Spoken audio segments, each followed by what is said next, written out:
Milagro is finding out the painful way. Free speech isn't free. Join me on the other side. Good evening, everyone. Happy Sunday. It is midnight when I'm recording this in the UK. I hope you are all doing well. I hope you've had a decent week. The proper work week starts from the 5th. I'm sure we are all very, very excited. Psych, I know we're all pissed. And yeah, guys, we have an update on the Megan versus Milagro case, and I'm very, very excited to talk about this. Right, guys, let's get to it. So, as those of you who come on my channel know, I am not using a massive setup here. My laptop is on my lap where I've made all my notes. I've gone through the court filings, and I am here to tell you where we are in the simplest English.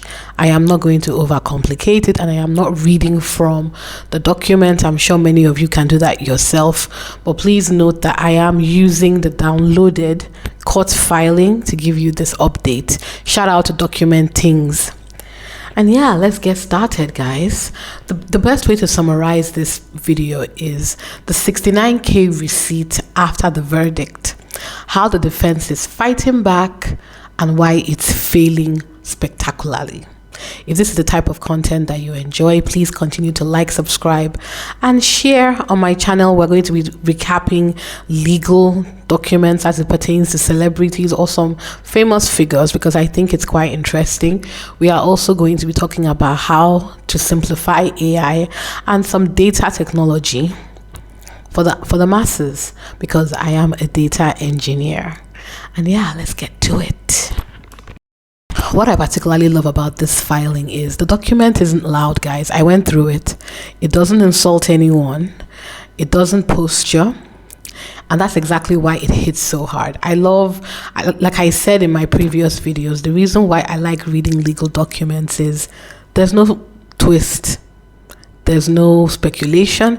It's just pure facts out of the law court.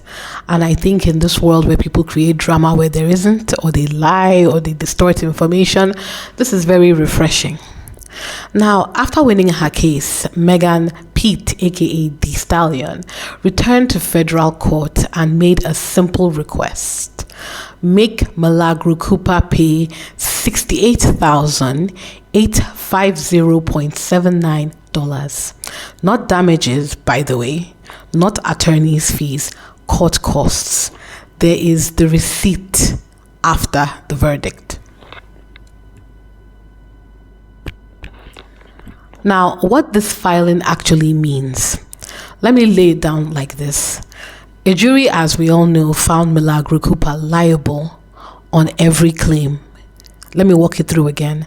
Defamation per se, intentional infliction of emotional distress, promotion of an altered depiction under Florida law. Let me just say here that I am genuinely surprised that the Florida DA has not reached out to prosecute Milagro. But maybe that will come in the future. Anyway, this particular case, this was a complete win for Megan Thee Stallion. And under federal rules, when you win like that, the law presumes you cover your costs. The judge doesn't need persuasion. The losing party has to justify denial. This filing isn't optional, ladies and gentlemen. It is procedural. It's the system working exactly as designed. So all the people that hate Megan or like Milagro or think Rock Nation is somehow omnipresent and omniscient, nope. This is just standard American legal court procedure. That's why I said this filing is procedural. Now, let's talk about the breakdown of the $68,850.79. I read this very slowly so that I could break it down for you guys. We're going to discuss numbers because the math does tell the story. Let's start with the biggest cost, the depositions and the transcripts, $41,654.30. This is the largest portion, as you can imagine. These were video depositions and transcripts played directly to the jury. used to impeach witnesses, used because several witnesses did not appear alive. When witnesses do not show up, depositions become the evidence. That's not strategy, it is necessary, and it does make sense. The next cost, printing and trial exhibits, $19,601.02, nearly $20,000 to print. This includes trial exhibits, court orders, deposition transcripts, physical evidence copied from a related criminal case. Jurors don't click links. Pausing for effect. They review binders. Witness fees and travel, $3,200. This covered a forensic psychologist who diagnosed PTSD, a digital forensic expert who imaged devices, a former content moderator who testified live, flights, lodging, transport, statutory attendance, fees only. No luxury, no padding. Hearing transcripts, $2,148.96. These transcripts came from hearings where the court ruled that evidence was destroyed, Milagro, messages were deleted, Milagro, sanctions were appropriate, Milagro. Those rulings shaped the jury instructions, they really mattered. Filing fees, subpoena service, $2,200. This includes federal filing fees, pro hac vice fees, subpoenas to phone companies, payment services, and prison call systems. All billed at minimum statutory rates. This is very important for later. Spoliation ruling that blew this case wide open. Ooh, I love this part. Here's the part that I call the turning point. The court ruled Milagro destroyed and concealed evidence, guys. We all remember that she was sanctioned for that, and the judge told the jury that you should assume guilt because why are you spoiling and deleting evidence, Milagro, when you were categorically told not to when this lawsuit was first filed? Because of that, the jury was instructed to assume the deleted messages existed, they were about Meghan, they were unfavorable to Milagro. Now, if you recall in the trial, Milagro was saying that it was because of the name of the chat, N-word something. And I was like, that makes no sense, Milagro. I'm very sure people going through your phone know you're going to find some BS that's private and embarrassing. But that's not what they are looking for. They are looking for evidence of you doing the things that Meghan accused you of. So by deleting all those messages, your dumbass got fined. And I'm not particularly sure how that helped you, but that's neither here nor there.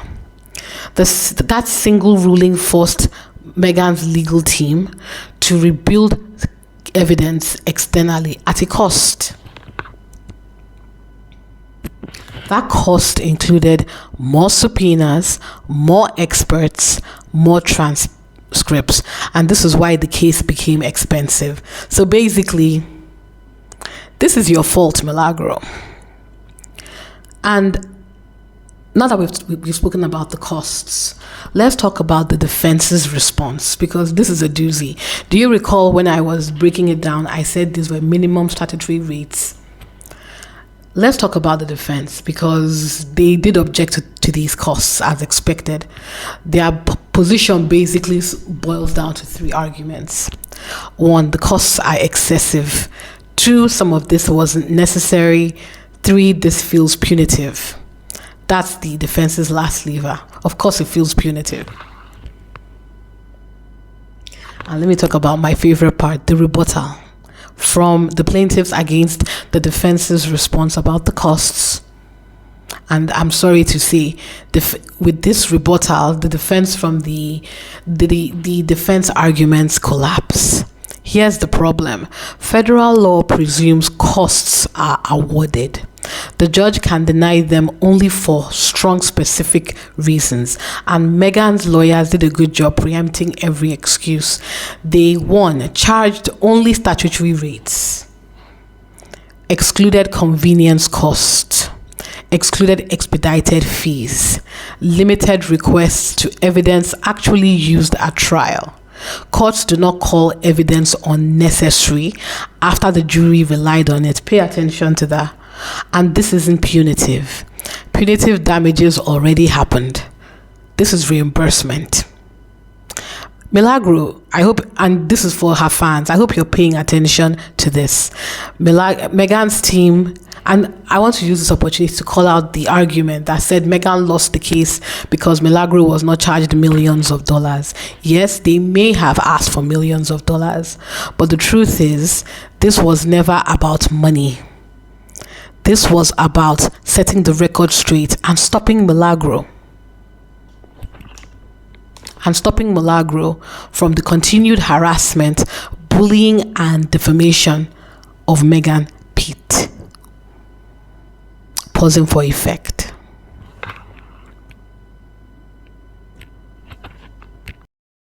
Now, this is something that I really want us to talk about now. Why this case shifts influencer law. At the very beginning of the previous videos, I did tell you guys the reason why I was genuinely fascinated with this case was, as a content creator myself, I do believe that a lot of us have taken the piss. Many people have built such high and exclusive profiles and platforms, and they have, in my opinion, taken for granted that the people they are speaking about are human beings and they do have power. Just because you're a millionaire off YouTube, congratulations to you, doesn't mean somebody cannot bring you to court. And a lot of these influencers, some of these bloggers, some of the people like Milagro, it's not just one person they piss off a whole number of people. And these people can come together, raise funds, and support people who want to take you to court with the sole purpose of taking you down. So I guess if you want to be a content creator, if you're somebody who wants to be a negative Nancy and a blogger, you're going to have to bear in mind that the Christmas all of you had where you could say things about people without any repercussion, that Christmas is over. So this case sends a warning to influencers, bloggers, and myself. Deleting messages will not protect you. Monetization can establish motive. This is very important. Amplifying altered images can trigger statutory liability. Claiming I'm media is not a shield, especially when you are not media, according to the law. Courts are no longer treating this as internet drama. They are treating it as behavior with consequences.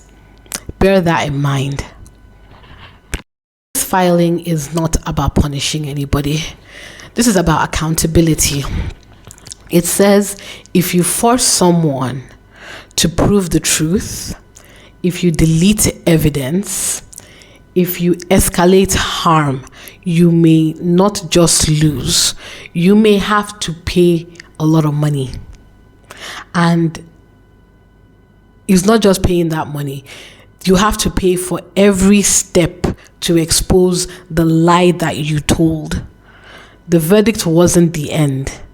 The invoice came next. And the invoice is still going to grow, because don't forget, as I said at the beginning, this does not include Meghan's attorney fees. So for those of you on the internet that were kicking and laughing because Meghan did not get a multi-million-dollar settlement, this is not a joke.